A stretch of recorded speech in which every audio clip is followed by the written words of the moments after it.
Muy buenos días y seguramente dulces si has desayunado lo típico del domingo en tantos hogares, bares y cafeterías. Dulce por el azúcar, pero cuidado con la glucosa porque cada vez hay más personas adultas con diabetes. Ya son más de 5 millones y luego están las que tienen resistencia a la insulina, que son 9 millones más. Muchísima gente que ahora nos puede estar viendo sin saber que su salud está en peligro, como nos va a explicar la doctora Cristina Tejera, endocrina de Saber Vivir, porque la insulina es la llave de la salud, ¿no, Cristina? Buenos días. Buenos días, Jero. La insulina es una hormona que se elabora en el páncreas y funciona como una llave. Es la que hace que el azúcar contenido en los alimentos, la glucosa, entre dentro de las células. Si no tenemos esa llave o esa llave funciona mal, el azúcar se queda en la sangre. ¿Y eso pasa siempre, Cristina, que tomas hidratos de carbono con la mala fama que tienen? Los hidratos de carbono tienen mala fama porque muchas personas los hacen sinónimos a azúcares y no tienen nada que ver. A nivel práctico tenemos dos tipos de hidratos de carbono. Uno, los simples, que se digieren muy rápido, de forma que hacen un pico de glucosa en sangre que dura poco tiempo, frente a los hidratos de carbono complejos, que tardan más en digerirse y hacen una subida más sostenida que se mantienen más en el tiempo en la sangre. ¿Y cuáles nos interesan más? Entiendo que los hidratos de larga duración, ¿no? Claro, los hidratos de larga duración, para entendernos, son las verduras, las hortalizas, los cereales integrales, las legumbres. Son más complejos de digerir, pero aparte de aportar glucosa, aparte de aportar energía, también nos dan fibra, nos dan vitaminas, nos dan minerales y nos proporcionan una buena fuente de energía para mantenernos activos a lo largo de todo el día. ¿Y los hidratos simples? Los hidratos simples son mucho menos complejos de digerir, pero es donde está la trampa, porque estos hidratos podemos encontrar el azúcar, los edulcorantes, los famosos cereales del desayuno, todos los dulces, la bollería industrial, que nos proporcionan ese subidón, pero que luego nos da el bajón. ¿Y por qué, Cristina, no son buenos esos picos de insulina para la salud? Para que los hidratos de carbono sean aprovechados por la célula, como os decía, tenemos que elaborar la insulina. Si continuamente tenemos el páncreas trabajando y produciendo insulina, curiosamente en esas dietas que tienen muchos azúcares, muchos hidratos simples, tenemos que producir cada vez más insulina. Y además esas dietas nos hacen tener mucha más hambre. Prácticamente, si nos comemos un plato de pasta, ¿no os habéis dado cuenta que muchas veces a la hora y media tenemos hambre? Pues es verdad. Precisamente por eso. Y además no tenemos hambre de lechuga, tenemos más hambre de hidratos de carbono. Y además, claro, esa sube y baja de la glucosa en sangre muchas veces nos hace estar cansados, irritables, que nos cuesta estar concentrados. ¿Y a largo plazo, Cristina, qué efecto provocan esos picos de insulina? Pues claro, si sobrecargamos al páncreas de trabajo, en algún momento el páncreas dice, me agoto. Hasta aquí llegué. Hasta aquí llegué. ¿Y eso cómo lo vamos a ver? Pues en una analítica se van a empezar a ver valores elevados de glucosa en ayunas e incluso, si eso sigue avanzando, puede aparecer una diabetes tipo 2, que muchas veces no da síntomas, que aparece ya cuando ya está muy evolucionada, por desgracia. ¿Y el hecho de engordar también tiene relación con los picos de insulina? Claro, porque la insulina no solo regula el metabolismo de los hidratos de carbono, regula el metabolismo en general. Y es muy importante en el metabolismo de las grasas. Cuando hay resistencia a la insulina, fíjate, en el tejido adiposo, que es donde almacenamos la grasa, excede su capacidad. Entonces la grasa se tiene que acumular pues donde buenamente pueda. Si esa grasa está fuera de sitio, en los órganos, como por ejemplo el hígado, alrededor del páncreas o incluso encima del corazón, esa grasa es una grasa mala, es una grasa inflamada, que nos inflama a nivel global. Que clínicamente, ¿qué vamos a tener? Bueno, problemas de hipertensión, de diabetes tipo 2, de hígado graso, pero lo peor no es eso, lo peor es que aumentan las enfermedades cardiovasculares e incluso se relaciona con algunos tipos de cáncer. Wow, hay que tener mucho cuidado, pues vamos a evitar esos picos de insulina y de glucosa, cuidando lo que comemos, Cristina, desde el desayuno a la cena, y vamos a verlo además. Aquí en esta comida vamos a buscar hidratos de carbono complejos. Podemos hacer trucos como la pasta al dente, hace que se genere almidón resistente, de forma que ese hidrato de carbono se absorbe de forma mucho más lenta. Si lo combinamos con el marisco, en este caso con unas gambitas, añadimos proteína y además añadimos grasa saludable, por no hablar del yodo del mar. Con lo cual va a ser mucho mejor comerse esos espaguetis con marisco que no unos espaguetis con salsa de tomate. Por supuesto que sí. Vamos a ver otro ejemplo. Pues este otro ejemplo, además, una cocina muy nuestra. En vez de tomarnos un puré de patata, pues carne magra con trozos de patata o también de zanahoria, un caldito, además muy reconfortante ahora en invierno. ¿Y el tercer ejemplo lo tenemos ahí? Vale, pues en este tercer ejemplo, en vez de tomarnos solamente el arroz, podemos combinarnos con la legumbre. Combinamos los dos tipos de hidrato de carbono para que hagamos una liberación más sostenida de la insulina. Y además una cosa muy curiosa es que la proteína vegetal, digamos que es de mala calidad, entre comillas. Sí. En la estructura le faltan algunos aminoácidos que le hacen diferente de la proteína animal. Por eso se dice que es de baja calidad. Bueno, hablando en sentido figurado. Pero si la combinamos la proteína del arroz con la proteína de la legumbre, conseguimos una proteína de alta calidad, con lo cual no solo mejoramos esos picos de insulina, sino que además mejoramos nuestro aporte proteico. Y si el arroz, Cristina, va de postre en forma de, ahí lo vemos, arroz con leche, ¿más canela y menos azúcar pensando en la insulina? Mejor siempre canela, si es de Ceilán, mejor. ¿Trucos para disminuir esa respuesta, ese pico de glucosa e insulina para el arroz? ¿Qué trucos? Cocinarlo siempre al punto, Sí. igual que la pasta. Y se puede meter en el frigo durante unas horas, ojo, y luego recalentar, que no queremos enfermedades digestivas. Son trucos para añadirlo, que la canela ayuda a mejorar también la sensibilidad a la insulina. Tampoco nos vamos a venir arriba. Es verdad que está muy rico el arroz con leche, están muy ricas las natillas, pero fruta número 1 siempre. La fruta fresca, bien lavada, fruta de temporada. Evitar siempre los zumos, porque los zumos proporcionan ese pico muy elevado de insulina. La fruta tiene esa fibra que hace que esa glucosa suba más lentamente y además nos aporta agua, nos aporta vitaminas y nos aporta minerales. O sea que fruta para todos. ¿Sabes un lema en Saber Vivir? ¿No? Con la fruta se disfruta. Y eso vale para todas las edades. Muchas gracias, Cristina. Muchas gracias, Jero. Insulina y glucosa son tan necesarias para vivir como las vitaminas y minerales que tanto se venden en suplementos. Pero ¿necesitamos tomarlos o basta con una buena alimentación? Pues Boticario García nos lo responde fijándose en el magnesio, el suplemento que está tan de moda. Mitos fuera.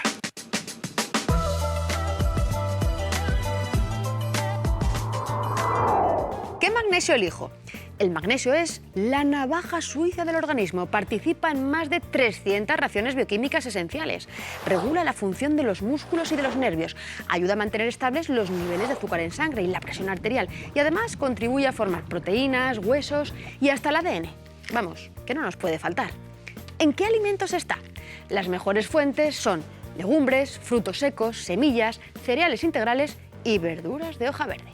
Se recomiendan 420 miligramos de magnesio al día para hombres adultos y 320 para mujeres adultas.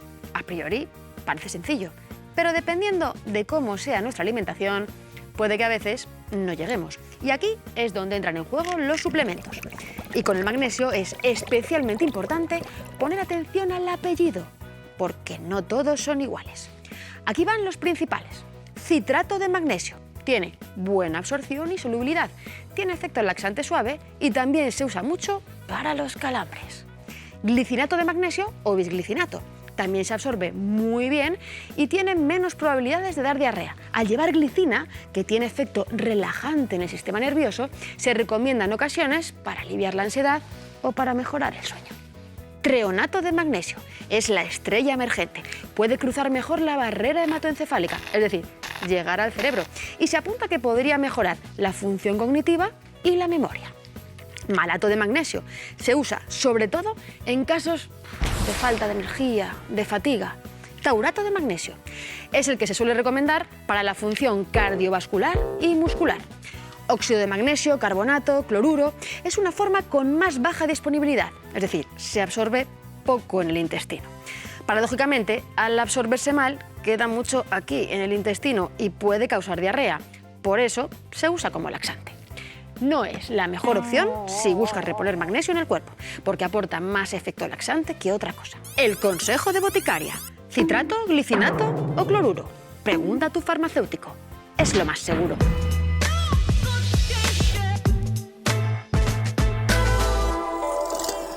Sin magnesio no hay músculos sanos, como tampoco sin actividad física, porque tenemos, atención, 650 músculos para moverlos voluntariamente.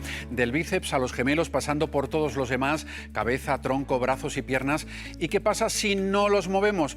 Pues que perdemos salud, como nos viene a explicar la entrenadora personal de Saber Vivir, Lara Cid, porque hoy toca clase de estiramientos, estirando el cuerpo y estirando la vida, Lara. Así es, y es que estirarnos, además de ser muy placentero, es muy beneficioso, porque al igual que hacemos con esta goma, sucede en nuestro cuerpo. Al estirar los músculos liberamos mucha tensión y eso nos ayuda a mejorar nuestra postura, sobre todo cuando pasamos mucho tiempo sentados o de pie, que vamos a estirarnos un poquito, Venga, ¿no? estiro. A fin de cuentas es lo que hacen muchos animales de manera natural, ¿no? Así es. De hecho, lo podemos ver en nuestras mascotas. Gatos, perros, estiran antes de jugar, pero también los animales salvajes estiran antes de salir a cazar. Y nosotros, los Homo sapiens, también estiramos al levantarnos por las mañanas para empezar mejor el día. Pero si haces en público esto de, ¿verdad? Bien que nos decían hace años que no estires porque es de mala educación. Pues yo creo que es hora de cambiar la mentalidad. Pues sí. Estirar es como estornudar o toser. Además, mejor nos iría al final del día si nos hubiéramos movido un poquito. ¿Te parece que probemos algunos estiramientos para empezar mejor Me parece el día? bien, yo me animo, claro. Venga, vamos a empezar con uno muy sencillo. Vamos a colocar las manos en la cadera y desde aquí miro hacia el techo y cambio, miro hacia el suelo redondeando la columna. Lo hacemos de nuevo. Miro hacia el techo y redondeo. Este es sencillo. Bien, podemos hacer estos movimientos 10, 15 veces suave, que nos acabamos de levantar. Muy bien, despacito primero. Para ¿Vamos empezar. por otro? Claro, venga, vamos. Vamos a abrir un poquito las piernas y desde allí vamos a inclinar la columna hacia un lado, eso es, y hacia el otro. Sí, ¿qué tal? Yo creo que muy bien. Y para empezar el día, mejor que mejor. Bien. Y vamos con uno más. Venga, un tercero. Vamos a llevar las manos hacia el suelo, no hace falta llegar, podemos dejarla un poquito más arriba. Y desde aquí rotamos hacia un lado, volvemos al centro y rotamos hacia el otro. Con estos movimientos tan sencillos hemos movido la columna en todas sus direcciones. Pues si hablamos de buenas posturas, Lara, sí que toca estirar, ¿no? Porque de niños nos decían eso de estírate bien, ponte derecho. Bueno, yo creo que es hora de cambiar la mentalidad también en pensar que esta posición es negativa. ¿También es correcta? No tiene nada de malo en sí. El problema es cuando pasamos 8, 10 o 12 horas encorvados. Ahí lo mejor que podemos hacer es cambiar de postura. Para ello podemos tomarnos un descanso de nuestro trabajo, levantarnos de la silla y hacer algunos estiramientos. Y que la silla nos ayude. Exacto. Vamos a probar algunos que una silla la tienen todas las personas en casa. Pues sí, muy sencillo para hacer estos estiramientos. Vamos a empezar. Vamos a colocar las manos en el respaldo y nos vamos a alejar un poquito, hasta dibujar más o menos un ángulo de 90 grados con nuestro cuerpo. ¿Vale? Puedo mantener las rodillas estiradas o un poquito flexionadas. Sí. Lo importante es mantener estas posiciones unos 15, 20 o 30 segundos. Se nota el estiramiento aquí, ¿eh? Se nota en la espalda y en las piernas. Vamos a hacer otro. Ahora nos vamos a colocar de lado a la silla. Vamos a colocar el pie por dentro. Muy bien. Y nuestro brazo se va a ir también hacia adentro. Así estiramos toda la cadena lateral del cuerpo. Y claro, esto hay que hacerle de los dos lados, ¿no? Vamos a estirarnos Y lo hacemos con simetría. desde el otro lado. Muy Exacto. bien. Y uno más que Venga. podemos hacer sentados, por ejemplo. Vamos a sentarnos Sí. y vamos a colocar una pierna doblada y la otra un poquito estirada. Uy, esta postura no sé yo, ¿eh? Bueno, Ajá, podemos hasta agarrarnos si tenemos miedo. Y desde allí estiramos hacia arriba. Así estamos estirando toda la cadena anterior. ¿cómo lo estoy haciendo? Cuéntame. Yo creo que muy bien. De hecho, vamos a hacerlo del otro lado y que se vea también el estiramiento. Es que tengo una muy buena entrenadora, ¿eh? Sin Saber duda. vivir. Bueno, y antes de hacer ejercicio, Lara, salir a caminar, correr, por ejemplo, en una cinta o cualquier otra actividad física, conviene siempre estirar, ¿no? Hay muchas dudas sobre esto. Antes de realizar ejercicio físico, lo conveniente es realizar estiramientos dinámicos, como por ejemplo estos. Vamos a probarlo. Sí, esto además es sencillo Claro. para hacerlo en casa, ¿verdad? Nos permite movilizar la articulación, en este caso la cadera y la musculatura de la pierna, o podemos hacer círculos con los brazos, ¿vale? Al contrario, al terminar de hacer ejercicio físico, opcionalmente, podemos hacer estiramientos estáticos, que son los que la mayoría de la gente conoce, como por ejemplo estos, ¿verdad?, para estirar las piernas, o estos otros para estirar el cuello. El cuello, que son sencillos al final. Es bueno estirar por la mañana con el ejercicio físico y por la noche igualmente también es recomendable, ¿no? Claro que sí, además hasta nos puede ayudar a descansar mejor. Probamos algunos estiramientos Venga, muy aquí sencillos tenemos además que esta podemos hacer al irnos a la colchoneta cama. para que nos facilite, ¿no? Perfecto. Tumbados en la cama podemos hacer el escarabajo. Desde aquí nos qué agarramos consiste? con nuestra mano derecha a la rodilla derecha y ahora estiramos el brazo izquierdo hacia atrás. Así vamos a estirar toda la musculatura de la cadera que tanto se ha tensado durante el día. Y lo hacemos del otro lado. Estas posiciones las podemos mantener 20-30 segundos. Pierna izquierda, mano izquierda y el brazo derecho estirada. Eso es. Muy bien. Y del escarabajo nos vamos a la ranita. Vamos a abrir las piernas hacia los lados, como las ranas. ¿Así? Exacto. Y con esta posición notarás que estira toda la cadera. Bastante. Si queremos, podemos balancearnos un poquito lado a lado. Y además este balanceo va a permitir que el sistema nervioso se relaje y durmamos mejor. Pues sí, la verdad, no lo había hecho nunca y me parece muy interesante. Fácil. Bueno, Lara, fuerte, flexible y feliz es el lema del ARCID. Muchísimas gracias por acompañarnos. Gracias a vosotros. Que no falte el ejercicio en tu vida y si tienes cerca el mar y el agua fría para bañarse, mira qué opción tan relajante. Se llama paddle surf y lo practica cada vez más gente. De chavales a personas mayores sobre la tabla en el mar. Puro relax.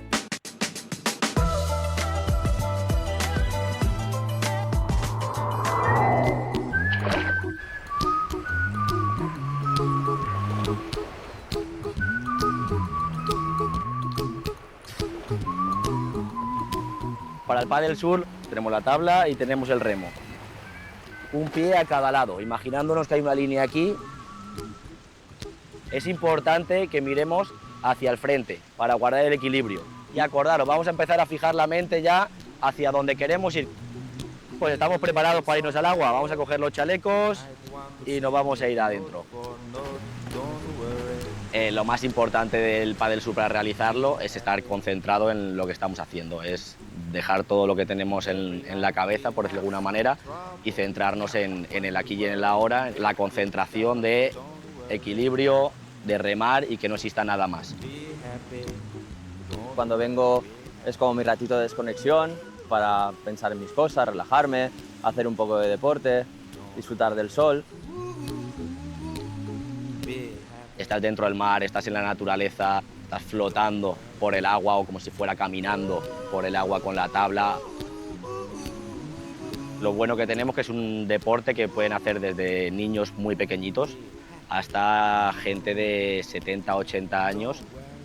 Tengo 68 años ya, lo descubrí hace 2 años, siempre vengo a esta playa y veía a la gente ahí tan tranquila que digo, esto tengo que aprenderlo. Mi objetivo, más que ponerme de pie en la tabla, era salir a remar.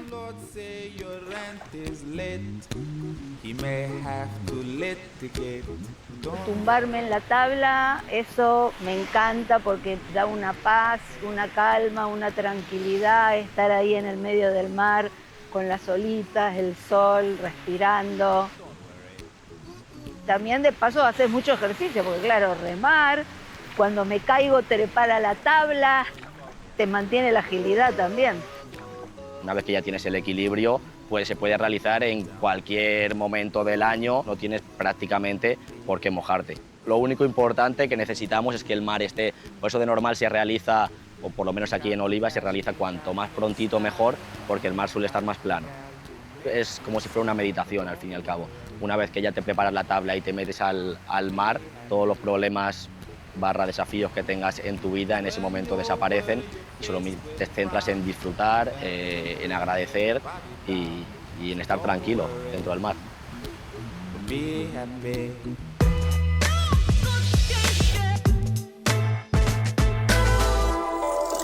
Sin ejercicio no hay salud, por eso las personas sedentarias tienen más problemas en su organismo, empezando por las malas digestiones que afectan ya al 50% de la población total.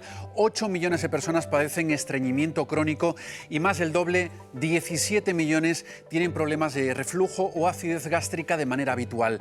Los datos no paran de crecer y la razón nos la va a explicar el doctor Gonzalo Guerra, cirujano experto en salud digestiva, porque no podemos vivir sin comer y cada comida es una digestión. Gonzalo, buenos días. Buenos días, Jero. Pues así es, y estas cifras me da a mí que van a seguir subiendo porque hemos perdido la pausa, comemos con prisa, rápido. Nuestros abuelos se sentaban a la mesa a comer, comían con la tranquilidad, después descansaban. Ahora todo es corriendo, acelerado, comemos muchos más ultraprocesados que antes y además las personas viven muchos más años, con lo cual pues esos tubos digestivos también se van envejeciendo y funcionan un poquito peor. ¿Y cómo afecta la edad concretamente al aparato digestivo, Gonzalo? Empezamos por la boca, porque el aparato digestivo, aunque a veces se nos olvide, empieza ahí. La masticación, pues es... Las personas mayores es de cajón que a veces les faltan piezas dentarias, mastican un poquito peor, pueden segregar un poquito menos de saliva por esos síndromes secos que afectan a personas mayores. Luego viene el esófago. El esófago también, cuando empezamos a tener muchos años, se contrae peor, hace avanzar peor la comida e incluso muchas veces el cardias, que es la válvula que separa el estómago del esófago, empieza a fallar y tenemos más problemas de acidez y de reflujo. ¿Y al estómago cómo le afectan los años? El estómago tiene que vaciarse hacia el duodeno. La gente piensa que la comida que está en el estómago sale por sí misma, pero no, hay que empujarla. Ese movimiento de peristalsis del estómago, con el paso de los años puede disminuir, puede hacerse más perezoso. Además, segregamos menos cantidad de ácido, porque las células de la mucosa gástrica envejecen también, con lo cual esas digestiones, especialmente cuando son comidas más copiosas o más pesadas, se hacen también más lentas. ¿Y el intestino, Gonzalo, cómo le influye la edad? El intestino casi te diría que es a lo que más. Primero porque ese movimiento intestinal, esa peristalsis, se va enlenteciendo con el paso de los años y podemos tener más facilidad para que aparezcan problemas como el estreñimiento, que además se acentúa porque las personas mayores se hidratan peor. Si sumamos al cóctel que muchas de estas personas toman más medicamentos que también tienen efecto sobre la salud del intestino, pues el problema lo tenemos ahí. La mucosa del intestino también se va envejeciendo y segrega menos enzimas. Por eso es más frecuente, por ejemplo, la intolerancia a la lactosa a edades avanzadas que en gente joven. Y para cuidar la digestión, Gonzalo, vale tomar un yogur porque, según un reciente estudio de la Escuela de Harvard, consumir este lácteo mejora la digestión y hasta previene el cáncer de colon, ¿no, Gonzalo? Así es un estudio muy interesante porque lo que ha venido demostrando después de seguir a una cantidad de gente importante durante 3 décadas es que el consumo de al menos 2 yogures a la semana puede reducir la frecuencia del cáncer del colon, especialmente en el colon derecho. El yogur contiene probióticos, son bacterias vivas que van a ayudar mucho a que nuestra microbiota esté más saludable y además es la mejor manera de tomar los lácteos porque al estar parcialmente fermentado se digiere mucho mejor y tiene menos lactosa. ¿Y consumir otro tipo de alimentos fermentados tiene el mismo beneficio? Me refiero al chucrut y los encurtidos en general. Fíjate que el chucrut es col fermentada en agua con sal, que es lo mejor que le puedes dar a tu microbiota. Qué bien. ¿Por qué? Porque ya la simple fermentación láctica a la que se somete hace que tenga bacterias buenas para nuestro organismo, lactobacilos, bifidobacterias, y además es un prebiótico excelente. Si a eso le añadimos que tiene muy poquitas calorías, que tiene una gran cantidad de fibra, vitaminas del grupo C, del grupo K. Incluso al hacer esa fermentación genera algunos productos que pueden protegernos también de la inflamación e incluso del cáncer. Por lo tanto, consumir este tipo de coles fermentadas, el kimchi, el chucrut, es de las mejores cosas que se pueden tomar para nuestra salud digestiva. ¿Y las bebidas como el té tipo kombucha, que se ha puesto tan de moda últimamente en las redes sociales? Es algo parecido, ¿no? La kombucha no deja de ser un té, generalmente es té rojo, que se deja fermentar añadiéndole azúcar y entonces genera un hongo que también es un prebiótico y un probiótico a la vez excelente. Por lo tanto, es una muy buena alternativa. Además tiene una ventaja y es que mucha gente que está, digamos, o que es un poquito adicta a las bebidas carbonatadas, a los refrescos, pues por orden o por consejo de su nutricionista los cambia por la kombucha, que evidentemente es mucho mejor que esas otras bebidas. Entonces, Gonzalo, mejor, por ejemplo, una manzanilla que un té cualquiera. Depende para qué. La manzanilla efectivamente va a tener esos flavonoides que hacen un efecto carminativo, es decir, reducen la cantidad de gas, ayudan a la digestión. Son infusiones que se toman normalmente calientes, con lo cual tienen ese efecto sedativo en nuestra mucosa gástrica y nos van a sentar mucho mejor. El té también es una infusión, pero no deja de tener esa teína que es cafeína, que puede ser un poquito más irritativa para nuestra mucosa. Y las infusiones de otras plantas con fama de digestivas, como jengibre, hinojo, anís, menta, hierbaluisa. Bueno, yo soy un súper fan de las infusiones y a los pacientes las recomiendo con frecuencia. El jengibre tiene un efecto antiinflamatorio, el hinojo tiene un efecto carminativo, reduce mucho los gases, o la hierba luisa, que tiene un efecto sedativo, tranquilizador, mejora la digestión. Pero no hay que fiarlo todo a eso. Es decir, si nos hemos pegado un atracón, hemos comido mucho más de la cuenta y hemos bebido más de lo que deberíamos beber, no lo va a arreglar la manzanilla con anís del postre. Por lo tanto, el secreto está en adquirir hábitos dietéticos saludables. A fin de cuentas, saber vivir es todo eso. Muchísimas gracias, Gonzalo. Gracias a vosotros, Jero. Ahora solo falta elegir buen menú para una buena digestión y si lleva grasa, elegir la de mejor calidad nutricional, como el omega 3 del pescado azul. Pero, ¿cuánto pescado hay que comer para estar sanos? Pues atentos a Beatriz Robles, que es la voz de la ciencia.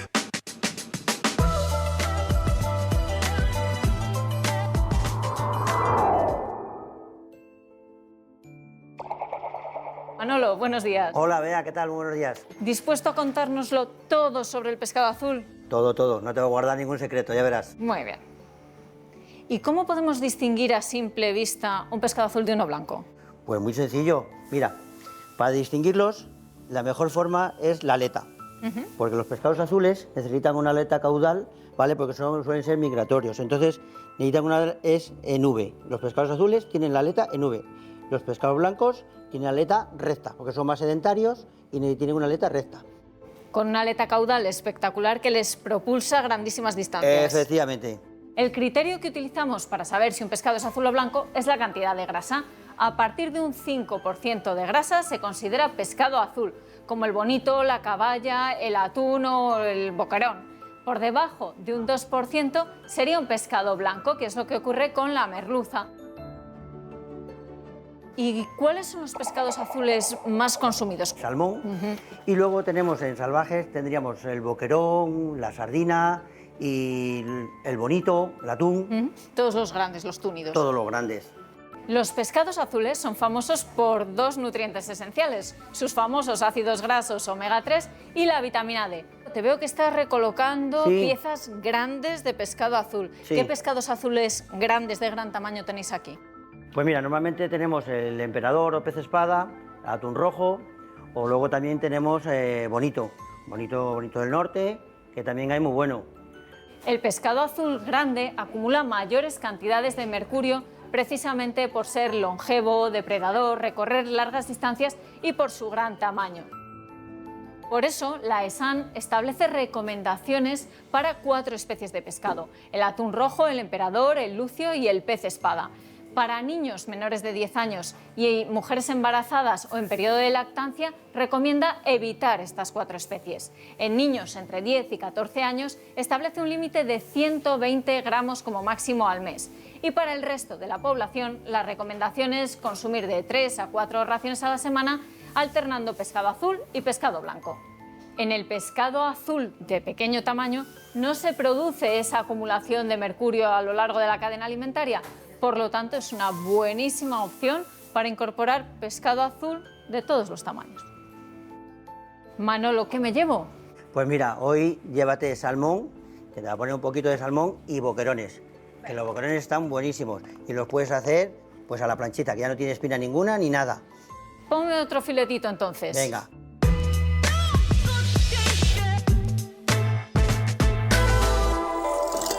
Del mar, pescado azul, y de la granja, carne blanca, la del pollo fresca, la carne más consumida de todas. Por delante de la ternera y el cerdo, porque nos comemos 675 millones de kilos de pollo al año en España, casi 16 kilos por persona, y por eso hay tantas granjas, casi 7.500 solo en nuestro país, y sin contar las demás carnes blancas que también consumimos, del pato al pavo, Sergio.